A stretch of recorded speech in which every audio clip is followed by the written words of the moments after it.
Assalamualaikum warahmatullahi wabarakatuh. Perkenalkan, nama saya Nurul Takdir dengan akhiran NIM 047. Jadi di sini saya akan menjelaskan terkait pengertian manajemen pendidikan dan pelatihan, di mana manajemen pendidikan dan pelatihan adalah suatu proses perencanaan, pengorganisasian, pelaksanaan, dan evaluasi kegiatan pendidikan serta pelatihan untuk mencapai tujuan pembelajaran secara efektif dan efisien. Ini mencakup pengelolaan sumber daya kurikulum, tenaga pelajar, serta metode pembelajaran guna meningkatkan kualitas dan kompetensi peserta didik atau tenaga kerja. Cukup sekian. Terima kasih. Perkenalkan, saya atas nama Zakia Sanania dengan NIM 20300122046. Di sini saya akan melanjutkan pembahasan mengenai pengertian manajemen pendidikan dan juga pelatihan. Seperti yang kita ketahui bahwasannya, manajemen pendidikan dan pelatihan ini merupakan suatu yang berperan penting dalam meningkatkan efektivitas proses belajar mengajar di lingkup pendidikan. Nah, ada pun beberapa pandangan menurut beberapa ahli. Yang pertama, menurut Georgi Arteri, beliau mengatakan bahwa manajemen pendidikan dan pelatihan ini itu mencakup dari perencanaan, pengorganisasian, dan juga pengendalian, pengarahan serta pengendalian sumber daya guna mencapai tujuan yang efektif dan juga efisien dalam proses belajar mengajar di lingkup pendidikan. Nah, yang kedua, menurut Sondang P. Siagian, yaitu mengatakan bahwasannya manajemen pendidikan dan pelatihan ini itu merupakan suatu proses perencanaan, pengorganisasian, pengarahan serta pengawasan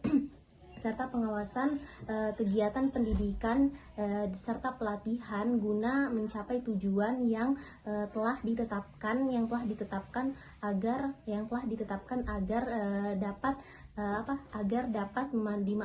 dapat termanfaat dengan baik sumber daya yang ada di dalam lingkup pendidikan. Nah, kemudian yang terakhir menurut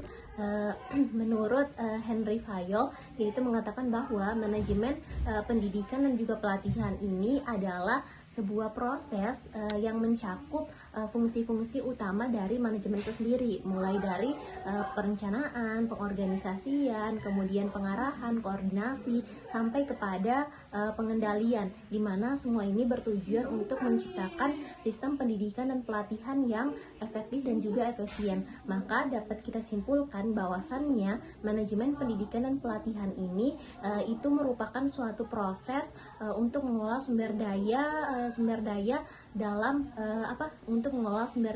guna menciptakan sistem pembelajaran yang efektif dan efisien agar tujuan pendidikan yang diinginkan itu dapat terwujudkan dengan baik. Seperti itu. Terima kasih. Perkenalkan, nama saya Alvin Arman dengan NIM 20300122052. Saya akan melanjutkan pemaparan materi dari pemateri kedua. Di sini saya akan menjelaskan tentang tujuan manajemen pendidikan dan pelatihan. Jadi, manajemen pendidikan dan pelatihan memiliki tujuan utama untuk meningkatkan efektivitas dan efisiensi dalam proses pembelajaran serta pengembangan keterampilan individu. Berikut ada beberapa tujuan utama dari manajemen pendidikan dan pelatihan.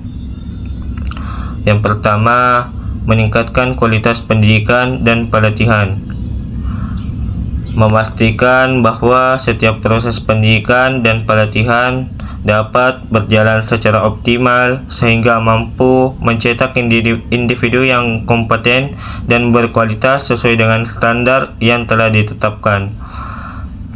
Yang kedua, meningkatkan efisiensi dalam pengelolaan sumber daya. Mengoptimalkan penggunaan sumber daya baik itu dari tenaga pendidik, peserta didik, fasilitas maupun dana agar proses pendidikan dan pelatihan dapat berlangsung secara efektif dan berkelanjutan. Yang ketiga, menciptakan sistem pendidikan yang terstruktur, menyusun kurikulum, metode pembelajaran, serta evaluasi yang terorganisir agar tujuan pembelajaran dapat tercapai dengan baik. Baik, itulah saja penjelasan dari saya. Saya persilakan kepada pemateri selanjutnya. Baik, perkenalkan nama saya Alifka Putri dengan NIM 20300122037. Di sini saya akan melanjutkan pemaparan materi dari saudara Alvin tentang tujuan manajemen pendidikan dan pelatihan. Di sini ada beberapa, yaitu meningkatkan kompetensi dan produktivitas sumber daya manusia. Maksudnya itu di mana di sini membantu individu dalam meningkatkan keterampilan, pengetahuan, dan sikap yang dibutuhkan untuk dunia kerja maupun dalam kehidupan sehari-hari. Terus ada meningkatkan motivasi dan kinerja tenaga pendidik serta peserta didik, yang dimana itu kita menciptakan lingkungan yang kondusif sehingga baik itu tenaga pendidik maupun peserta didik agar dapat merasa termotivasi untuk terus berkembang. Nah, yang terakhir ada meningkatkan daya saing lulusan, yang dimana meningkatkan daya saing lulusan itu dengan manajemen pendidikan dan pelatihan yang baik, sehingga lulusan ini akan lebih terampil dan relevan dengan kebutuhan industri, sehingga dapat bersaing di dunia kerja maupun di kehidupan sehari-hari. Sekian dari saya.